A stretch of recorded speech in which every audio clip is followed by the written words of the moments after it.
Every single time we turn up here, something magical seems to happen. How is it that every year we visit the Brazilian Grand Prix, Interlagos, there is something special that happens here? Always a different headline or a different photo to capture of an insane finish, something dramatic that happened, insane championships, continuously good racing from, lap to lap, corner to corner. Oh, and by the way, please subscribe and like, that would mean the world if you haven't. It makes the video go forward, and you guys are amazing, so thank you so much for supporting the channel. You guys are the best. Let's continue this video. What is the secret to the Brazilian Grand Prix? For the past, I would say practically 25 years, this Grand Prix has delivered. We have stayed on the same layout for Interlagos from 1990 to now.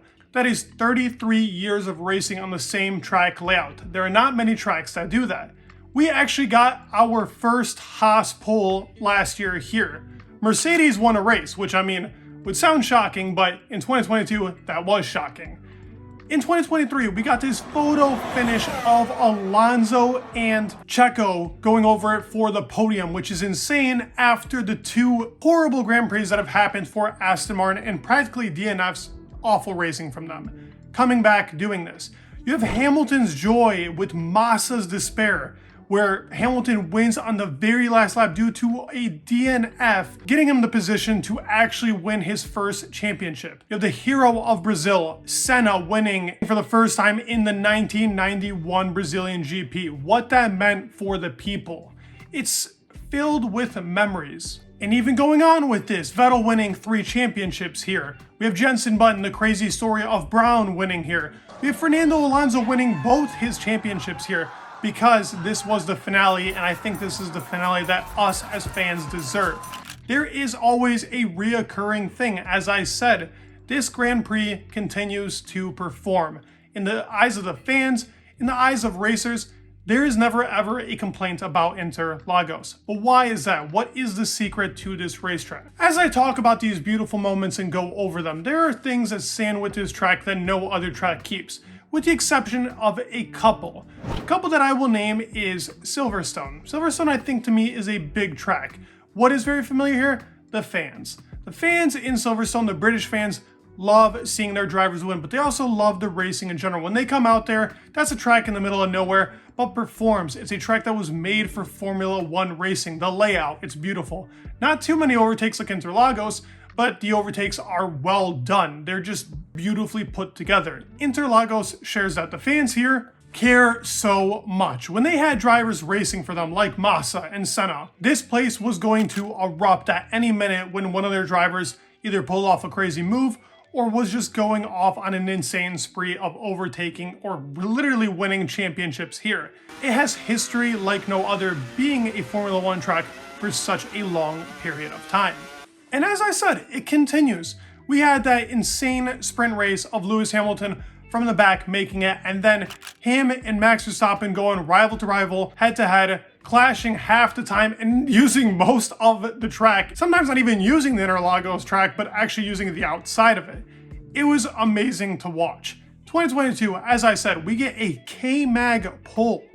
By the way, this Haas car was nowhere this year. How this even happened to me still baffles me.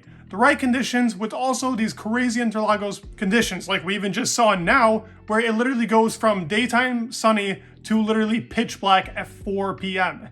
No tracks deliver this. As I said, it's very thin, far, and few. And these moments will always be remembered on this track. We have so many street tracks nowadays. With Las Vegas coming, am I excited? Yes, but do I think this will be a staple to Formula One? I do not think so. I think very few tracks have this staple and have this real secret recipe to making racing always fun. With the history of this track, there are other things. The layout of this track is super simple. When you look at it on paper, you're kind of like, okay, pretty simple track. It's got one main straight, but it's got some beautiful corners that actually have to take a lot of precision and skill to do, but also great overtaking spots. Not too much DRS, but just enough to the point where it's efficient for the cars. The cars look quick. Going into turns like 6 and 7 always looks great on camera. I could just imagine how that looks like in person for the Brazilian people. But overall provides great racing. Because of the simple layout, you can set up moves into turn 1 and into turn 4 even setting up a move all the way from turn 1 into turn 4, even trying to go into turns 8 and 7. It's a beautiful layout from such simplicity.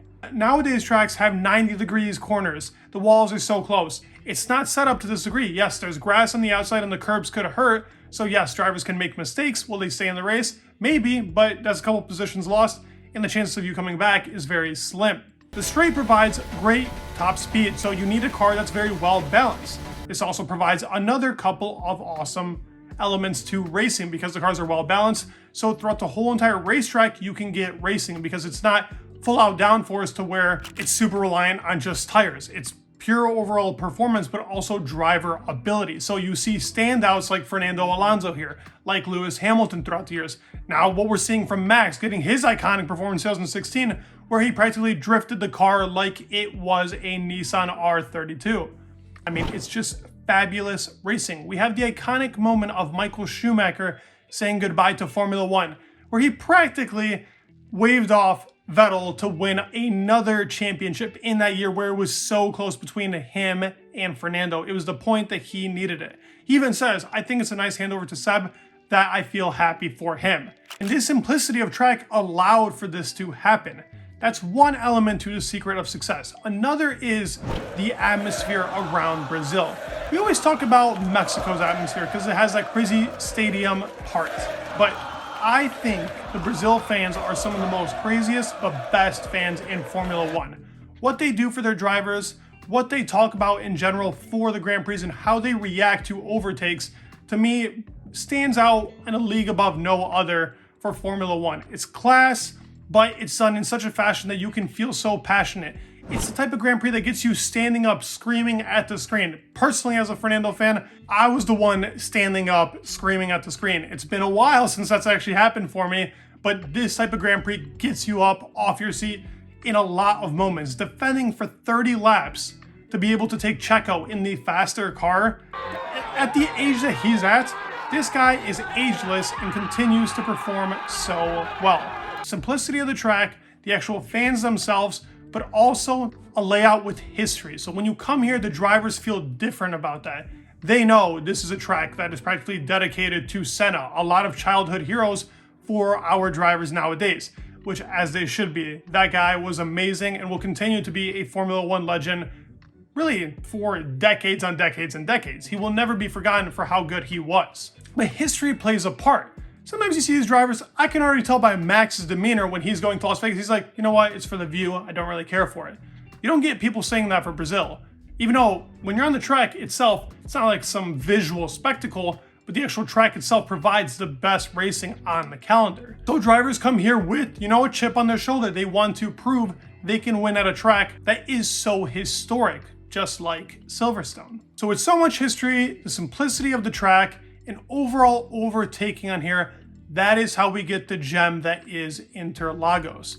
This is something that Formula One should look into. Keeping tracks like Silverstone, like Interlagos, like Spa. This is what the fans really want. They want tracks that provide this type of racing and that continues to show on and on and on what Formula One is. Because this to me perfectly describes what our sport is meant to be.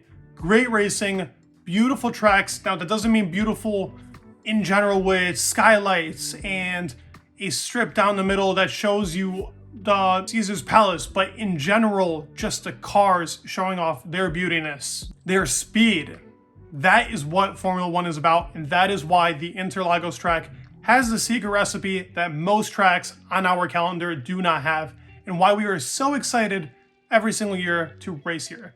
Because of that, simplicity, the fans, and history. That's all it takes for a track to be beautiful. You don't need a whole entire street track and dedication to just make something insane. The simplicity of it is what makes this track so awesome. And I hope that we get to go here and seeing the contract that is going to be until 2030 here, man, makes me so excited. I always wait for this. I'm just itching to watch this Grand Prix every single year. Even sprint races are fun here and people hate sprint races. So you tell me in the comments, what do you guys think of the Brazil Grand Prix? Thank you so much for watching. Please leave a like and subscribe. It would mean the world. And peace.